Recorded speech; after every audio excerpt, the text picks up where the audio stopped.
Hello guys, welcome back to our channel KNI University 2024 సంబంధించి BPT BSc MLT and allied courses సంబంధించి చాలా మంది students అయితే కామెంట్స్లో కామెంట్ చేయడం జరిగింది. అన్న మాకు ఇక్కడ ఫస్ట్ ఫేజ్లో సీట్ రాలేదు, అదేవిధంగా సెకండ్ ఫేజ్లో కూడా సీట్ రాలేదు, మరి థర్డ్ ఫేజ్ కండక్ట్ చేస్తారా చేయరా, మరి థర్డ్ ఫేజ్లో ఏ విధంగా విభజన ఇవ్వాలి సీట్ రావాలంటే కూడా చాలా మందికి డౌట్స్ ఉన్నాయన్నమాట. అదేవిధంగా మరి మెయిన్గా థీమ్ ఏంటంటే వీడియోలో వచ్చేసి అనమాట థర్డ్ ఫేజ్ కౌన్సిలింగ్ ఉంటుందా ఉండదా క్లారిటీ ఏమని చెప్పారా ఈ వీడియోలో. థర్డ్ ఫేజ్ కండక్ట్ చేస్తారా చేయరా క్లారిటీ ఇస్తాను అనమాట. అందరూ కూడా ముందుగా ప్రతి ఒక్క తప్పకుండా వీడియోకి అయితే లైక్ చేయండి, అదేవిధంగా ఛానల్ని సబ్స్క్రైబ్ చేసుకోండి. అదేవిధంగా ఇంకోటి మెయిన్ పాయింట్ ఏంటంటే నేను ఇక్కడ సండే వరకు అయితే మన ఛానల్లో వీడియోస్ అయితే అప్లోడ్ చేయను అనమాట. నేను ఇక్కడ నాకు ఎంటెక్ ఎగ్జామినేషన్స్ ఉన్నాయి, మిడ్ ఎగ్జామినేషన్స్ అనమాట. నేను కాలేజ్కి వెళ్తా ఉన్నాను. After Sunday hours I will upload daily videos. Okay, ఆ టాపిక్లోకి వచ్చేటైతే మరి అందరు స్టూడెంట్స్ కూడా మల్టిపుల్ కామెంట్స్ అయితే వచ్చాయన్నమాట. అన్న థర్డ్ ఫేజ్ ఉంటుందా ఉండదా చెప్పండి అని ఇక్కడ చెప్పడం జరిగిందనమాట. ఫస్ట్ ఆఫ్ ఆల్ మనము 2023కి మనము ఒకసారి కంపేర్ చేసుకున్నట్లయితే 2023కి 2024కి కంపారిజన్ చేసుకున్నట్లయితే 2023లో ఖచ్చితంగా అయితే ఏదైతే ఇక్కడ మాప్ ఆఫ్ ఫేజ్ అని కండక్ట్ చేసాం అంటే mop up phase is nothing but third phase అనమాట. థర్డ్ ఫేజ్ కౌన్సిలింగ్ అయితే కండక్ట్ చేయడం జరిగింది.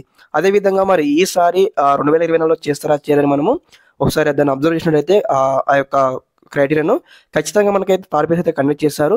అన్న మరి ఎలా చెప్తా ఉన్నారు థర్డ్ ఫేజ్ కండక్ట్ చేస్తే ఖచ్చితంగా అంటే ఇక్కడ దాదాపు ఎవరికైతే ఫస్ట్ ఫేజ్లో సీట్ వచ్చి అదేవిధంగా రిప్రింట్ చేసి కాలేజ్ నుంచి సెకండ్ ఫేజ్లో సీట్ వచ్చింది కదా, మళ్ళీ విద్యార్థులకు ఫస్ట్ ఫేజ్లో ఎవరికైతే సీట్ వచ్చి మళ్ళీ సెకండ్ ఫేజ్లో సీట్ వచ్చిన విద్యార్థుల సీట్ అన్ని క్యాన్సిల్ అవుతాయి అనమాట. అంటే ఫస్ట్ ఫేజ్ సీట్స్ అయితే క్యాన్సిల్ అవుతాయి కాబట్టి ఆ యొక్క ఫస్ట్ ఫేజ్ సీట్స్ అదేవిధంగా ఇంకేమైనా థర్డ్ ఫేజ్ కౌన్సిలింగ్లో కొన్ని సీట్స్ ఫిల్అప్ కాకపోతే ఈ సీట్లు ఆ సీట్లు కలిపి మనకైతే నెక్స్ట్ అనమాట third phase is nothing but mop up phase ఖచ్చితంగా కండక్ట్ చేసే అవకాశం కనిపిస్తూ ఉంటుంది. అదేవిధంగా ఒకసారి థర్డ్ ఫేజ్ సంబంధించిన నోటిఫికేషన్ రాగానే మీకు ఈ విధంగానే step by step complete guidance అయితే వస్తూ ఉంటాయి అనమాట. అదేవిధంగా చాలా మంది స్టూడెంట్స్ అయితే మేజర్ కొన్ని డౌట్స్ అడుగుతూ ఉన్నారు. అన్న నాకు ఇక్కడ కాలేజ్ వచ్చింది బాగుంటుందా ఎలా ఉంటుందని అందరూ క్వశ్చన్స్ అయితే వేస్తూ ఉన్నారన్నమాట. గైస్ ఇక్కడ ఏంటంటే పర్టికులర్గా నాకు కాలేజెస్ ఎలా ఉంటాయని తెలియదు అనమాట. కాకపోతే కోర్సెస్ అన్నింటి గురించి చెప్పగలుగుతాను.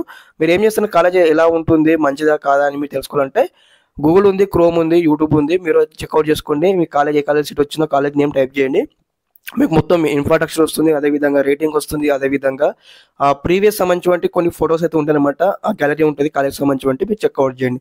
ఓకే, ఇదేనమాట ఈ వీడియో ఇన్ఫర్మేషన్. మీకు ఈ విధంగానే step by step complete guidance అయితే వస్తూ ఉంటానమాట. మీకు ముందు చెప్పాను కదా 4 days అయితే వీడియోస్ అప్లోడ్ చేయాలని. ఏమైనా ఇంపార్టెంట్ అప్డేట్స్ వచ్చినట్లయితే నేనైతే కమ్యూనిటీ పోస్ట్ నుంచి అయితే మీకు స్టెప్ బై స్టెప్ అయితే అన్ని కూడా డీటెయిల్స్ అయితే ఇస్తూ ఉంటాను. Okay, thanks for watching this video. జై హింద్.